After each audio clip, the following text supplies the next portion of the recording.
Et c'est vrai que ils prennent les gens, ils les jettent vers l'égarement et autres. C'est normal que si tu parles à des jeunes, tu dis faites attention avec le groupe là-bas. Hein, et toujours, s'il y a moyen, sauf si ta vie est en danger, mais s'il y a moyen, tu préviens ces gens, tu leur dis excusez-moi, ce que vous faites là, c'est grave. Là, ça se fait pas à Canada. S'il n'y a pas moyen que tu peux risquer ta vie, c'est bien que tu mettes en garde. Ça existe chez nous, les savants le font tout le temps. Regardez par exemple les savants, que ce soit au Maroc, en Arabie, dans plein d'autres pays, machallah, ils mettent en garde contre ce qu'on appelle l'imitation de certains khawarij qu'il y a aujourd'hui, le genre de takfiri. Il y a des frérots même de notre viande à nous, maghrébins et autres, pour eux tout le monde est kafir. Celui-là, si jamais t'en as un ou deux comme ça dans le quartier, si tu préviens pas les autres jeunes, ils sont avalés, ils sont partis. Il y a beaucoup de jeunes qui des fois s'y connaissent pas en religion, sont un peu de comme ça, et dès qu'ils entendent un beau petit discours, ils sont partis. Donc ça, vous voyez, c'est un peu différent, la situation dans laquelle donc, on est. Ça aussi, faites attention. On m'a dit que si on parle des problèmes d'une personne sans préciser qui elle est, c'est pas haram. Non, faites attention. Parce que vous savez très bien que votre petit monde à vous, là, d'amis, on se connaît en général. Imagine-toi si jamais tu donnes 2-3 détails sans que tu le remarques et que celui qui est en face, il a tilté de qui tu parles. De quoi aura l'air l'autre miskin? Parce que nous, notre rêve, notre but à nous, c'est que celui qui est dans l'erreur, il change un jour. Enfin, si jamais 2 jours après, cette personne, elle se repent. Alhamdulillah, elle arrête tout. Mais toi, tu l'as cassé pendant 3-4 jours, en donnant plein d'exemples chaque fois. Et les gens, ils savent maintenant de qui tu parles. De quoi aura l'air ce frère ou cette sœur quand il ou elle reviendra le lendemain en étant, alhamdulillah, quelqu'un de sincère qui est revenu vers Allah subhanahu wa ta'ala? Qu'est-ce qu'on va dire, les frères? Tu aimerais ça pour toi? Tu seras cramé chez tout le monde. Ça, il faut faire attention.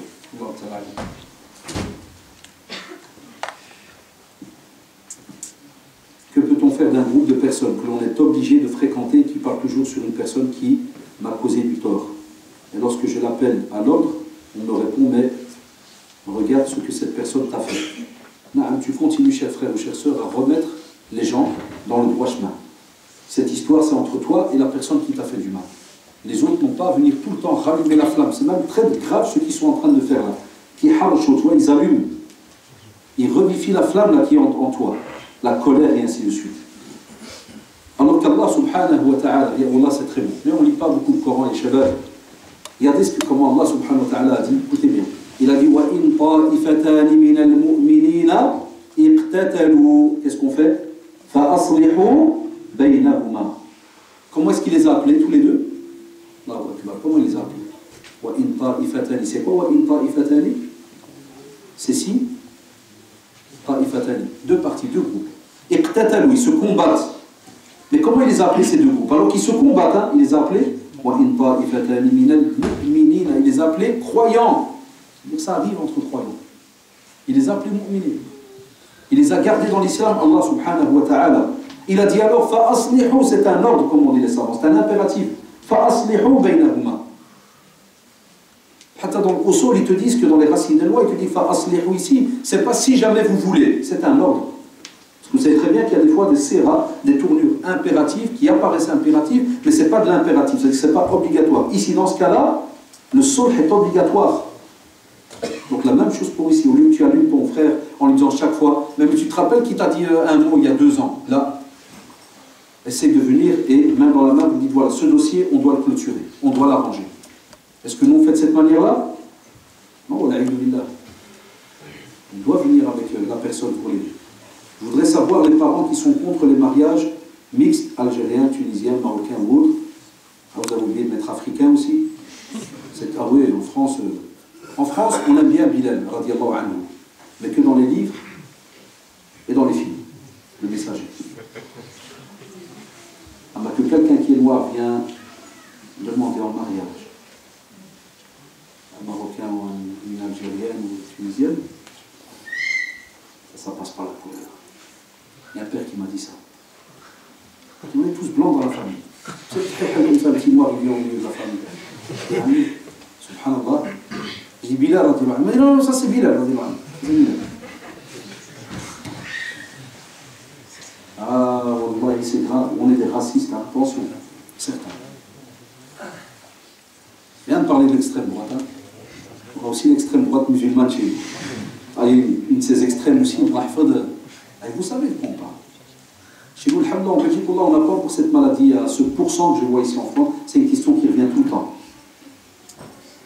L'affaire marocain, algérien, Kada, ceci, cela. Et Shabab, le professeur Hassan m'a dit Ida atakum man tardawna dinahu wa khuluqahu. Tardawna, ça veut dire que vous devez faire une enquête. Alors, si tu veux accepter, ça veut dire s'il vient à vous celui dont vous acceptez, sa religion et son comportement. Comment est-ce qu'on accepte la religion et le comportement de quelqu'un? On fait une enquête. Cheikh Al-Uthaymi, rahimahullah, une année, il avait dans les Qabl al-Maftouf, il avait donné une fatwa que certains avaient mal compris, certains jeunes, ils avaient même trouvé ça négatif, je ne sais quoi. Il avait dit effectivement que, des fois c'est vrai, que si jamais il y a une trop grosse différence de culture et que ça va jouer dans le couple et ceci et cela, non, il est préférable alors d'aller dans la même culture. Vous voyez donc la raison pour laquelle il a donné. Mais je viens comme ta fille, tu me dis, t'habites où? Je te dis, j'habite tel village, tu me dis, ah, à 1 kilomètre préfet. Tu aurais habité juste à côté, là, Zranral, je t'aurais pris direct. Là, tu viens de Testoté, non. Là. À l'âge, parce qu'en 1932, le chef de Testoté nous a pris un morceau de terre, là, on a déclaré la guerre, et ceux qui ont déclaré ils sont morts, ils nous ont rien dit, donc on est encore en guerre. Ça, on entend ça des fois chez les anciens. Là, c'est ceux de cette tribu. Wallah, il vient, je ne lui donne pas. Même si ma fille est morte, je ne lui donne pas le cadavre. Et là, chez moi, je suis aussi un ancien riche. C'est parce que on a grandi, je suis né en Belgique. C'est pas parce que mon père a grandi à Tanger. Les générations viennent de Beni Saïd, du Rif. Vous savez, c'est comme les Timsalmen, tous les autres. Ça fait les moutons, ils volent. Un petit va dire non. Et les moutons, ils volent. Là, je ne crois pas. Ça veut dire des purs et durs. Et ça, c'est quand tu enlèves l'islam. C'est vrai ou pas? Là, vous pouvez trouver des races comme ça partout dans le monde, avec des caractères différents. Mais dès qu'on met l'islam, il n'y a plus ce genre de dureté comme ça dans le vide. Naam, nos pères, nos mères doivent être stricts quand il y a comme ça des mariages dans le vide. Parce que pour nous, le mariage, c'est un acte d'adoration. De cette union va découler une autre génération, machallah. C'est pour ça les frères et les sœurs doivent patienter avec leurs parents quand les parents leur disent un instant, laissez-moi réfléchir un peu. Nous, nos jeunes, ils ne laissent pas le temps aux parents de réfléchir. Vous voyez que c'est simple. Même moi qui fais des conférences depuis 20 ans, dernièrement, je lui ai demandé ma fille, j'ai une fille de 18 ans, voilà, elle est venue me la demander. Alors vous savez, moi je blabla tout le temps hier. Ça c'est la théorie. Quand le type est arrivé devant moi, et j'étais au centre islamique en plus. Je suis rentré au bureau de il a tenté à sa vie, mais il est rentré, il dit ça, excuse-moi, le frère Kada, voilà, je voudrais demander votre femme. Allah yasmah lana wa walidina. Allah nous pardonne vis-à-vis de nos parents. Quand on voulait se marier, on ne les comprenait pas aussi, on se fâchait. Moi, quand je voulais me marier, je disais à mon père, je veux me marier, il m'a dit, porte là, c'est tout. Et ce type gamin, dégage. C'est une jouée. Quand il sait que on va jouer. D'abord, je le comprends, ce qui est. Moi, j'ai pas dit au type, je vais te faire. Non. J'ai compris, Wallah, j'ai vu le Walid devant moi, je dis, j'ai compris pourquoi. On ne lâche pas facilement nos gosses, spécialement quand on les aime. On ne les lâche pas facilement. Et ça, nos jeunes, ils ne comprennent pas. Ils croient que ta mère, c'est comme les batteries de poule à la maison. Tu arrives à 18, tout, suivante, demande, pardon, suivante. C'est pour ça que Mskina, ta mère, elle est triste. Ton père aussi, Mskina, il voit sa fille qui fait chercher à la maison, loin, elle a besoin à Kada, puis il voit que Mskina, elle va quitter tout, elle va partir. Ça, nos jeunes, ils ne pensent pas à ça. Ils croient que...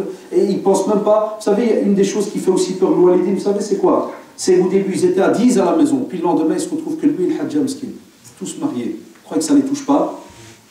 Vous croyez que ça ne les touche pas? Et là, c'est pour ça que nos jeunes ne doivent pas se là. C'est pour ça que quand il y a des questions comme ça, je dis à nos jeunes, c'est normal qu'au début, les parents ils vont peut-être un peu se fâcher, comme elle dit, la sœur ou le frère. Ils disent que c'est une médisance ou un péché de dire ça. Non, c'est vrai que ça ne se fait pas. C'est pas parce que tu es marocain, un Algérien il vient que tu vas commencer à frapper sur les Algériens. Ah, ils nous ont volé Kada, ils nous ont pris ceci, le mazout, le pétrole, à mon bureau, moi j'essaie de les recoller, alhamdoulilah, c'est la guerre chez moi au bureau. Moi j'ai apporté 2 pères, un marocain, un Algérien. Moi qui est né en Belgique, je ne connaissais pas l'histoire du bled. C'est là, nous les jeunes qu'on est nés ici. Quand on étudie, je les ai remerciés après. Un des pères m'a dit, je m'ai pas sauté, je n'étais pas énervé. Je dis, c'est normal, je viens d'avoir un cours sur toute l'histoire du Maroc et de l'Algérie. Une demi-heure. Ils ont, je veux ça plus calme. Et après, qu'est-ce que je leur ai dit? Qu'est-ce que vos deux enfants ont à voir là-dedans? Qu'est-ce que l'islam a à voir là-dedans? Ça. Ah ben c'est vrai que si tu as un beau-fils, un futur beau-fils qui vient et puis il demande ta fille, mais il te fait comprendre, à part ta fille, vous, tout le reste, là, vous êtes tous des tordus ou ceci ou cela, ça c'est pas un beau-fils. Ça, l'islam, Allah, il est interdit de le prendre. Parce qu'il a un manque d'éducation, manque de respect des beaux-parents qui sont comme ses parents. Qu'est-ce que tu vas en tirer de ce gars-là? Mais il y a les jeunes, patientez. Faites la prière d'istikhara, la prière de consultation pour la délaisser cette sunna, aller dans la citadelle du musulman, 2 rak'at, et puis tu invoques après les 2 rak'at, spécialement le dernier tiers de la nuit. Vous savez, les moments où il y a la doua qui est bien exaucée. Fais-le. Ça, c'est le petit moment, et tu patientes, et tu laisses tes parents faire la mesure, tu avances. Et si, Inch'Allah, il y a les jeunes, il n'y a pas de contact en cachette, il n'y a pas de texto en cachette, il n'y a pas de Facebook et de caméra et de webcam et tout le reste, il ne va jamais rentrer dans ton cœur. C'est vrai ou pas? C'est la beauté de cette religion. Regarde les limites. Comme ça, s'il y a un problème, il y a un frein, tu es à l'aise. On n'a rien mis dans le petit tagine, hein? Rien qui va cramer. Mais chez nos jeunes, les parents, en vérité, c'est les derniers des pigeons de la famille. Vous savez pourquoi? Putain, les jeunes, ils s'arrangent entre eux. Ah, la fille, elle fait semblant que, oh, c'est qui? Vous avez remarqué la avec sa mère, c'est qui celui-là? Il fait des buts, subhanallah. Non, non. Spécialement les pères. Il y a qu'un walidin, les jeunes. Qui sont les walidin? Alors, دائما كتجبر le père, كتجبر الأب هو الوخر اللي عنده الخبر. Spécialement la mère. La mère, c'est une autre histoire, la mère. Fait semblant qu'elle est au courant de rien. Le hajj, j'ai ouvert le bench. شكون هما؟ Le hajj Farhan, il vient de prendre une décision. Il dit à sa fille, Anna, j'ai bien réfléchi, Inch'Allah, je donne mon accord. Il a pris une grande décision. Tout est déjà rangé depuis 3 semaines. C'est parce qu'il tourne. C'est ça le walid, c'est un soubro avec patient. Il y a des sœurs, et même des garçons, spécialement les garçons, ils m'envoient des mails, regarde, ils demandent des fatwas, ils mettent comme ça, ils mettent, oui, j'ai fait une enquête, le père de la fille ne prie pas bien, donc il n'est plus le wali. Haram alaikum, wallah. Il y a des jeunes, ne faites jamais ça et n'écoutez pas un frérot qui va vous sortir ce genre de fatwa. Ça, les savants sont unanimes de dire, il n'y a que le juge musulman qui peut le faire, d'enlever la tutelle d'un père. On l'enlève que quand il y a un juge musulman qui le fait. Ou bien si jamais il y a un centre reconnu dans le village qui donne par exemple des fatwas. Ça, comme à Londres par exemple, chez nos frères pakistanais, les mashayikh là-bas, l'État a reconnu un genre de petit tribunal. Alors là, à ce moment-là, Londres, même en Angleterre, ils ont ça, un genre de petit tribunal, et je l'ai vu envoyé spécial là. Puis bah, lui, il vient l'imam, et il est respecté, subhanallah. S'il donne un jugement, le tribunal anglais le met en pratique. Spécialement pour les histoires de divorce et autres. Voilà, c'est une question qui vaut la peine, parce que ça fait beaucoup de dégâts. Il y a des sœurs qui ont fugué de la maison pour partir avec le type. Et après, elle revient enceinte à la maison, quand l'autre, il a éjecté. Il y a des sœurs qui sont mariées sans tuteur. Après 1 an, la routine, kada, subhanallah, regardez la beauté de cette religion. Le cœur, il se met en marche, alors je veux voir ma mère. Alors il nous appelle au centre. Vous pouvez appeler ma mère? Ça fait 1 an que je ne les ai pas vus. Je dis pourquoi? Et le mariage? Ah, on s'est mariés sans leur consentement. Est-ce qu'il est facile à arranger les choses à ce moment-là? Très difficile. Alors moi je vous dis patientez. Tu vas voir ton mari devant ta face jusqu'à ce qu'il va te monter dans le nez. Tu en as marre de le voir. Des fois même tu vas dire à ton mari, il y a son mari ici. Tu vas dire à ton mari, tu ne veux pas voir ton père, ta mère, tu ne veux pas sortir? Ma femme elle fait des fois, après je fais des conférences et tout, mais il arrive des fois, tu n'as pas de conférence? 22 ans de mariage presque. T'as pas sommeil? Non. Bien, aujourd'hui, bien réveillé. Mais c'est ça la vie de couple, les chaleurs. C'est comme vos parents, c'est toute une vie, tabarkallah. Ça c'est le ma'koul, c'est là qu'on doit voir le mariage. Le vrai. Pas les petites amourettes du début où ils se tapent tous les parcs de Strasbourg et autres, et après 3 semaines, dès qu'ils sont à la maison, pour un mot, on tire la tête, on divorce son père. Ça, on est là. Le vrai mariage, c'est pas ça. Le vrai mariage, c'est aller voir chez vos parents 50 ans de mariage. Même si c'est vrai, il y a eu des moments très durs, la pauvreté, tout ce que vous voulez, plein de choses, il y a eu aussi des très bons moments aussi. Pas toujours dire que nos parents, ils ont vécu méchamment, durement, ceci, cela, pas tous. Ils avaient leurs excuses. Et il y en a qui ont vécu très bien, la preuve, vous êtes là, alhamdoulilah, et ainsi de suite. Wallahu ta'ala. Et on va terminer, Inch'Allah, encore 4, 6. est-ce qu'il existe une médisance entre les hommes et les femmes? Il existe une médisance entre les femmes. Non, désolé, j'ai pas compris. Une médisance entre les femmes. Non. Est-ce qu'une mauvaise pensée non dite est arrivée sans le vouloir est un péché? Non. Allah subhanahu wa ta'ala dit Rabbana la tu'akhidna in nasina aw akhta'na. Si jamais, subhanallah, on demande à Allah subhanahu wa ta'ala de ne pas nous prendre rigueur, si jamais on a oublié, on a commis une erreur. Et spécialement les savants parlent des choses qui viennent non intentionnelles. Il n'y a pas de péché dessus, quand c'est venu comme ça, une pensée non intentionnelle. Et si jamais tu passes à la pratique de cette pensée, là, vous le savez, là, à ce moment-là, elle est comptée. Mais quelque chose, une mauvaise pensée qui est passée comme ça, là, c'est bien aussi de dire pour pas que ça prenne profit, pour qu'il te laisse connecter à cette mauvaise pensée. D'accord?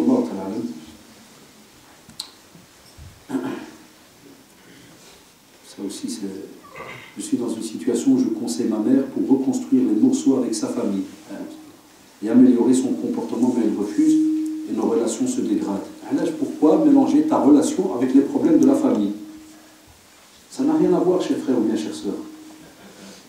C'est deux dossiers distincts. Ta mère, c'est ta mère. Son problème avec la famille, ça c'est autre chose. Et ta mère a besoin de ton soutien. Reste collé à ta mère. Et de temps en temps, tu le rappelles. Et c'est là que les savants, ils ont dit qu'on a le droit des fois de mentir. C'est-à-dire, tu vas des fois, alors par exemple, si elle a un problème avec ton oncle, tu vas chez ton oncle, et des fois tu peux dire à ton oncle, par exemple, Amé, subhanallah, Walida, des fois elle est seule, et je la vois, elle est triste. Tu ne penses pas que tu es quand même son sang, tu es son frère, qu'elle pense à toi? Je suis sûr, parce qu'elle n'est pas bien. Je me rappelle qu'elle parlait toujours de bien de toi avant. Et tu vas voir un mec qui va rester silencieux. Profite de ce silence, tu le dis à ta mère, tu dis, oh là, je vais dire avec, je parlais avec mon oncle. Je vais parler de toi, qu'elle est restée silencieux. Ça prouve que, et voilà, on les ramène. Ça, les savants, ils ont dit le mensonge, on peut le faire. On a plein de situations que des fois, on ne connaît pas bien, on sous-estime, on néglige. Ça, c'est important. Allah ta'ala même.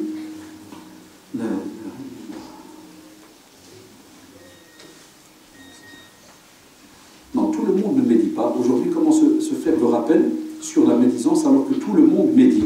Là, pas tout le monde. Et sache aussi qu'il y a des fois des personnes qui ne savent même pas qu'ils sont dans la médisance. Vous avez vu avec les questions, des personnes qui croient qu'ils font du bien, donc c'est de la médisance. Hein? Mais apprenez à ne jamais généraliser. Il y a toujours du bien dans la communauté. Vous serez étonnés. Alors je vous parle, il y a des gens qui, ça arrive, qui n'ont jamais fait de médisance. Ça existe. C'est un entraînement sur soi. D'apprendre à ne s'occuper que de ses problèmes.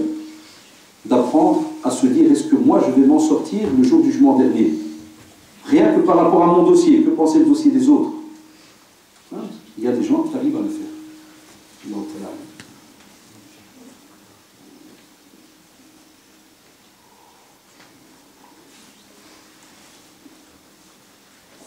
Je n'ai pas compris. La médisance est-elle valable si on rend service à la personne qui en a abusé afin qu'elle ne recommence plus? Moi, je n'ai pas compris. Je dirais une personne, on entend la médisance d'une personne, et venir chez elle en lui disant la médisance est-elle valable? Tu as abusé de la médisance, est-ce que ça c'est la médisance en soi? Je pense. Mais la médisance est-elle valable, entre guillemets, valable, si on rend service à la personne qui en a abusé, afin qu'elle ne recommence plus? Pourquoi ils disent la médisance est-elle valable au début? Est-ce que c'est la médisance en soi? Qu'est-ce qui est la médisance en soi? Le fait de dire à cette personne qu'elle est médisante. Voilà. Si c'est comme ça, ça tu la conseilles. Si tu dis directement à la personne qu'elle fait de la médisance, là tu la conseilles. C'est ça que vous voulez peut-être dire. Je suis désolé, là je bug. Il y a des tournures de phrases où c'est vrai que ça paraît un peu à confusion. À la preuve, si tu devais la lire toi à ta manière. Tu vois? Déjà, pour remplacer la médisance par le conseil qui est valable. Ouais, voilà. Donc il y a un mot qui a peut-être une autre intention, qui est mal placée. Donc Allah ne peut pas rentrer dans la confusion et mettre.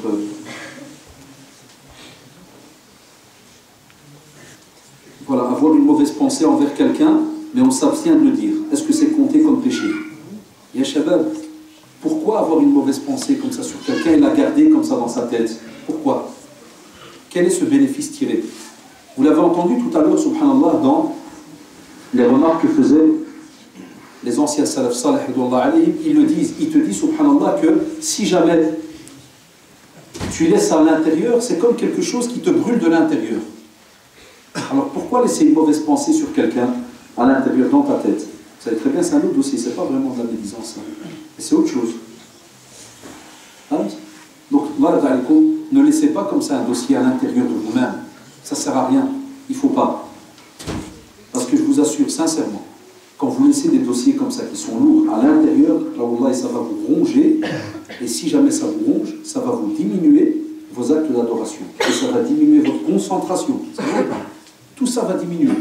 Et vous allez vous sentir chaque fois mal, puisqu'à chaque fois vous allez habituer ce cerveau. C'est comme un toc, ça devient après. Chaque fois tu vas penser à ce problème. Et ça va te pourrir la vie. Et te pourrir ta journée. Apprenez quand il y a un dossier, ça ne va pas. Moi, c'est une habitude que j'ai. Quand il y a un dossier, ça ne va pas, je vais chez le frère. J'ai rien à perdre. Je vais chez le frère, ça me raconte ce qui se passe. Quand je sais, c'est qui. Et quand je ne sais pas, je zappe. Il y a des jeunes qui croient bien faire. Mais je me dis, ouais, un tel il a parlé sur toi, un tel il a fait. Tu ne peux pas. Quel est le bénéfice? Mais si jamais je sais c'est qui, là je vais. Combien de fois on l'a fait? Et alhamdoulilah, il y a toujours un bien derrière. En général, ça se termine bien. Au début, il faut faire attention à la manière de parler, cada et tout, mais après, ne laisse pas ce dossier à l'intérieur, parce que Satan, il va te gonfler. Chaque fois, il va te le rappeler. Tu vas vivre mal, pour il ne sera pas bien. Donc ça, il faut laisser. Une dernière question. Comme j'ai 17 ans, je veux me marier, faire le halal pour le moment, mais ma mère m'a dit que maintenant, c'est plus comme ça à l'époque de notre prophète, sallallahu alayhi wa sallam, se faisait le halal du genre la fatha. Mais avec le temps d'aujourd'hui, mieux vaut tout faire le même jour ou la même semaine, le halal, le mariage civil, qu'en pensez-vous?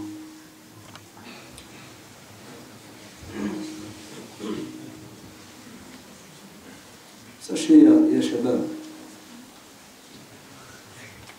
avec ce que j'ai vu moi en une dizaine d'années, 17 ans c'est encore jeune en général. Mais à côté de cela, il faut être honnête avec ce qu'on a vu dans l'enseignement et ce que font des fois certains jeunes à gauche à droite, c'est un âge critique aussi. Il faut trouver un juste milieu même. Nous, la fatwa qu'on a chez nous au centre, il faut passer à la mairie. Ça, c'est la fatwa de tous les machines chez nous, en Belgique, sans exception. Et même pas parce que, entre guillemets, il y avait une loi belge, comme vous avez aussi une loi en France. Non, même pas. Vous savez, ils avaient déjà donné cette fatwa en vérité, certains imams la pratiquaient, sans savoir qu'elle était dans la loi belge. Vous savez à cause de quoi? Vous savez à cause de quoi? À cause de tous les dégâts qu'il y a dans le domaine du divorce, spécialement dans la bouche des hommes, des jeunes. Si le matin, ils disputent, je te divorce. 3 jours après, ils nous appellent au centre. Ah, monsieur, je suis énervé. Allez, voilà, une fois. 1 mois après, je te divorce. Là, ça fait 2 fois. Elle tombe enceinte, il y a un gosse. Même pas terminé l'année de mariage, des fois certains n'ont même pas encore accouché. Il n'est même pas au courant qu'il ne peut pas divorcer sa femme, elle est enceinte. Je te divorce. Et qu'est-ce qu'il fait? Il vient avec des copains, il vide l'appartement. On a camionnette, il vide l'appartement et il part. Il n'est inscrit nulle part. Ils appellent nos jeunes fatha. Il n'existe pas chez nous, on n'a pas de fatha, comme ils le disent. C'est un terme qu'on s'est habitué maghrébin à dire. On a l'art de shara'i, on a le nikah, on a un tas de mots. Bien, il part. La fille et les parents viennent chez nous au centre islamique. Que voulez-vous que je leur dise? Venez, on appelle le frère, inconnu. Tcha, il a changé sa carte, vous savez très bien. Chez lui qui change de numéro, introuvable. Ils vont chez le juge. Première question qu'ils demandent, c'est quoi? Vous avez un acte de mariage ou bien c'était un... Comme un juge, une fois un avocat l'a dit au téléphone, monsieur, dans la loi c'était un concubin, on voit. Elle était avec un copain, c'est fini. C'est plus rien faire. Et la même chose que je viens de dire, vous le mettez au féminin. Des fois, c'est des filles qui arnaquent des garçons. À cause d'un problème, Tintin, elle part, elle prend le sac, elle part. Il revient du travail de la maison vide. Ça, c'est la crise qu'on a par rapport au mariage aujourd'hui.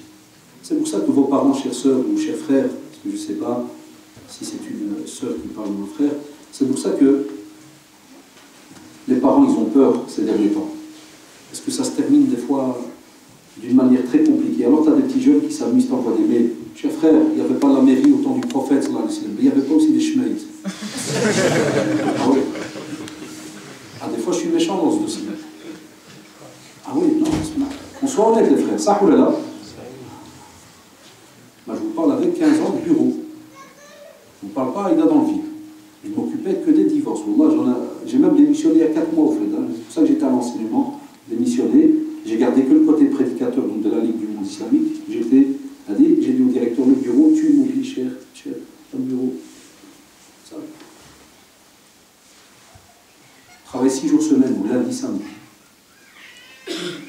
Pendant 7 ou 8 ans, c'était de 9h à 17h.